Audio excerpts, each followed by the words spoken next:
Hello दोस्तों, आप सभी का अध्ययन पाठशाला एकेडमी में आप सभी का स्वागत है।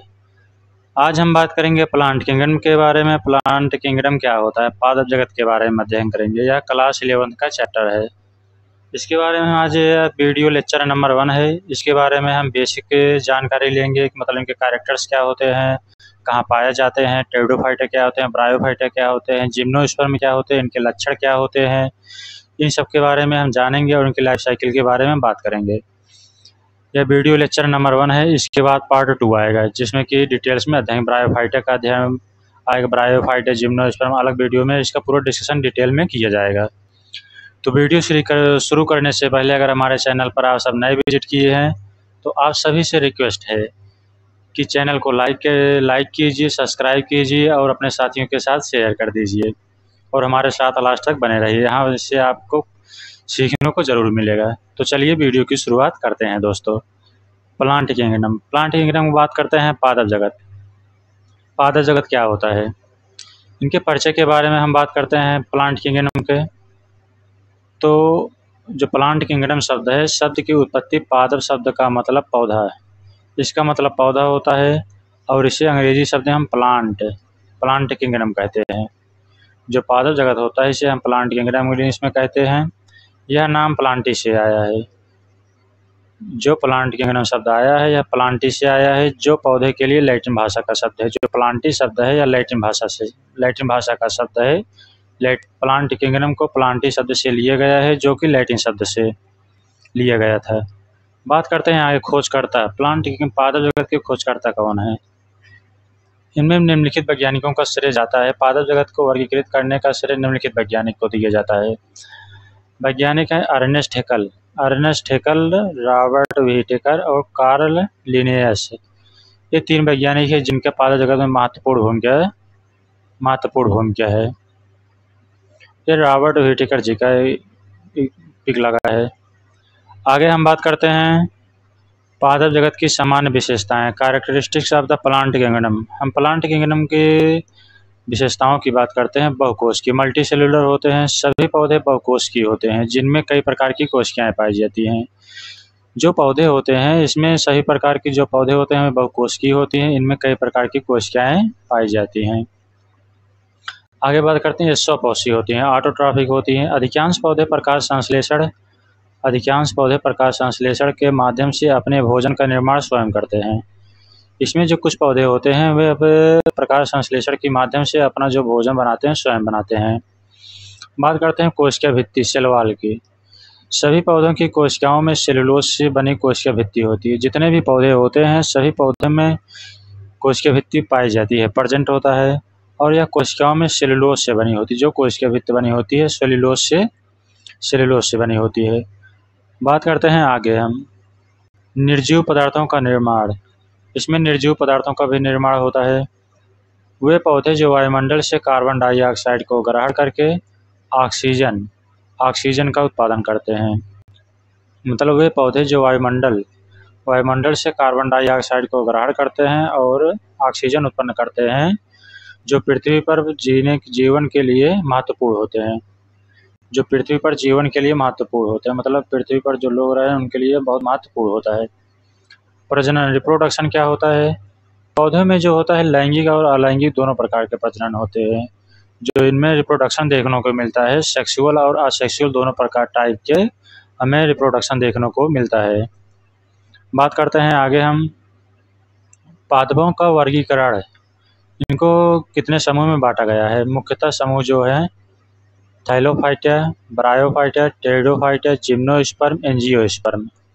बात करते हैं वर्गीकरण के आधार पर इन्हें संरचना, पोषण और प्रजनन के आधार पर भी बांटा गया है। वर्गीकरण के आधार पर देखा जाए तो संरचना, पोषण और प्रजनन के आधार पर भी इन्हें वर्गीकृत किया गया है। बात करते हैं थाइलोफाइटा शैवाल की बात करते हैं। यहाँ पर सरल संरचना वाले पौधे जिनमें जड़, तना, पत्तियां नहीं होती हैं। थाइलोफाइटा की पहचान आप कैसे करेंगे। थाइलोफाइटा जो होते हैं शैवाल, उसमें सरल संरचना वाले पौधे होते हैं जिनमें जड़, तना, पत्तियां, इसमें जड़, तना, पत्तियां नहीं पाई जाती हैं। तो मतलब रूट, लीफ और स्टेम नहीं एब्सेंट होती है।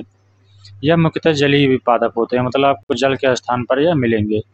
प्रकाश संश्लेषण द्वारा भोजन बनाते हैं। ये जो थैलोफाइट जो पौधे होते हैं प्रकाश संश्लेषण द्वारा अपना भोजन बनाते हैं। आगे बात करते हैं थैलोफाइटा के प्रजनन। ये रिप्रोडक्शन किस प्रकार के करते हैं।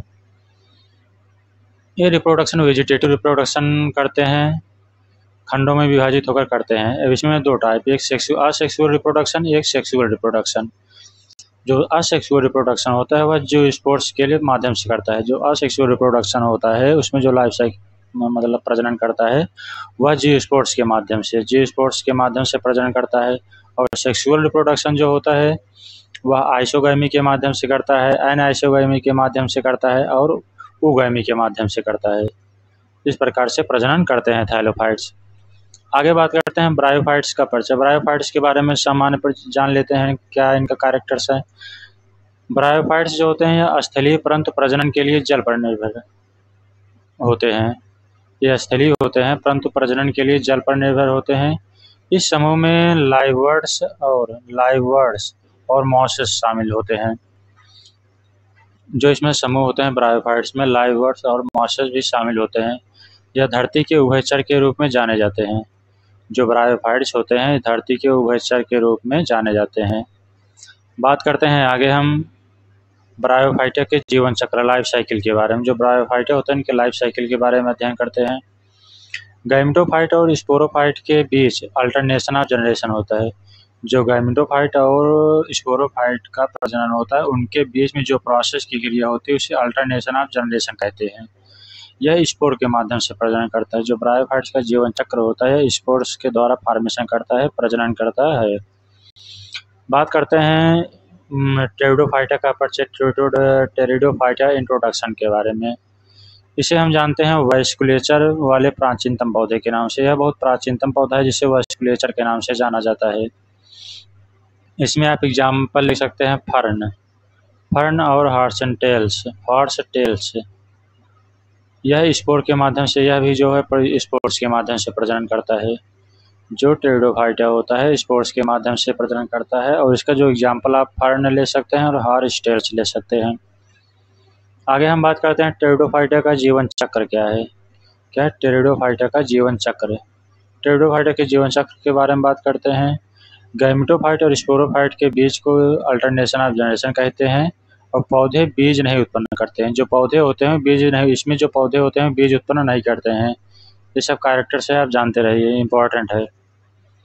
जिम्नोस्पर्म का परिचय। जिम्नोस्पर्म की बात करते हैं तो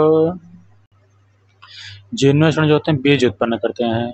जिम्नोस्पर्म जो होते हैं बीज उत्पन्न करते हैं लेकिन फल नहीं देते। जिम्नोस्पर्म जो पौधे होते हैं वो क्या बोलते हैं बीज उत्पन्न करते हैं लेकिन फल नहीं देते हैं। एग्जाम्पल में आप साइकार्ड्स ले सकते हैं, गिंकोगो ले सकते हैं और कोनिफर्स ले सकते हैं। बीज के कोन में होता है यह।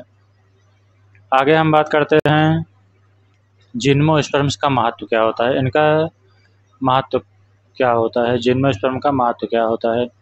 इसमें हम देखते हैं जिम्नोस्पर्म का महत्व जो है वनस्पतिक तेल, लकड़ी और कागज का स्रोत। जो जिम्नोस्पर्म का महत्व है यह वनस्पतिक तेल और लकड़ी और कागज के स्रोत में इसका उपयोग किया जाता है, महत्वपूर्ण है। इसका निर्माण कार्यों और फर्नीचर में उपयोग किया जाता है। जो जिम्नोस्पर्म होता है इसके कार्यों का जो निर्माण किया जाता है वह फर्नीचर में इसका उपयोग किया जाता है, फर्नीचर में। आगे बात करते हैं एंजियोस्पर्म का परिचय, इंट्रोडक्शन क्या है। फ्लावरिंग प्लांट्स है। इसमें फ्लावरिंग प्लांट्स होते हैं जिनमें बीज फल के अंदर बंद होता है। एंजियोस्पर्म जो प्लांट्स में आते हैं वे फ्लावरिंग प्लांट होते हैं जो कि जिनमें बीज जो होता है वो फल के अंदर उपस्थित होता है।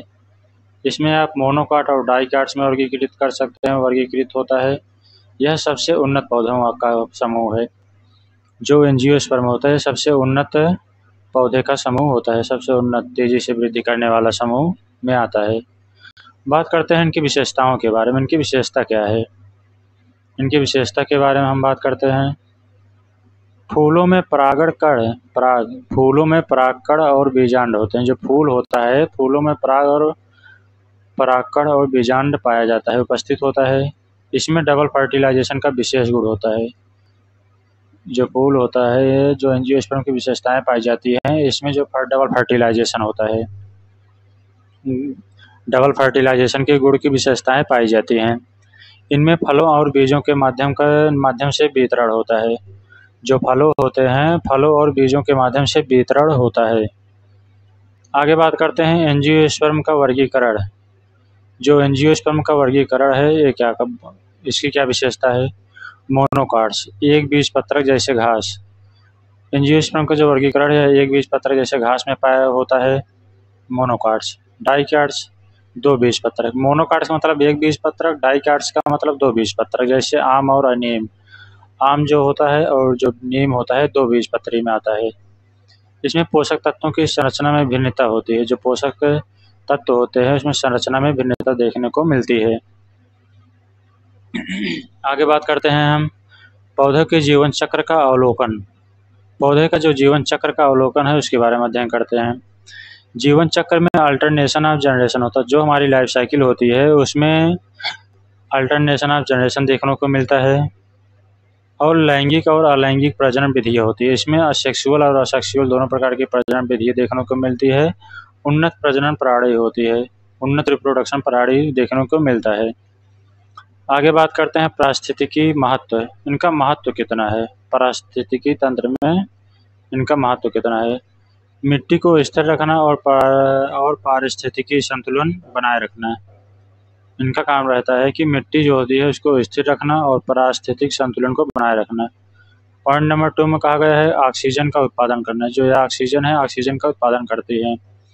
पॉइंट नंबर 3 बताया गया है कि मानव जीवन और अर्थव्यवस्था में योगदान होता है। क्या? मानव जीवन और अर्थव्यवस्था में इनका महत्वपूर्ण योगदान होता है। आगे बात करते हैं ब्रायोफाइटा का पर्यावरण में योगदान।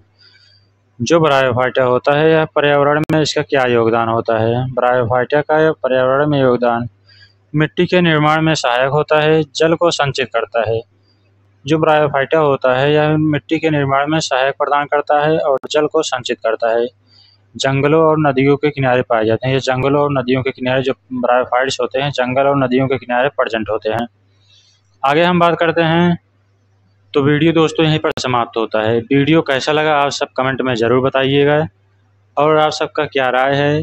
किसी टॉपिक पर वीडियो चाहिए या MCQ चाहिए, प्रैक्टिस क्वेश्चन चाहिए, तो आप सब कमेंट में ज़रूर बताइए। और वीडियो कैसा लगा कमेंट में करके बताइए।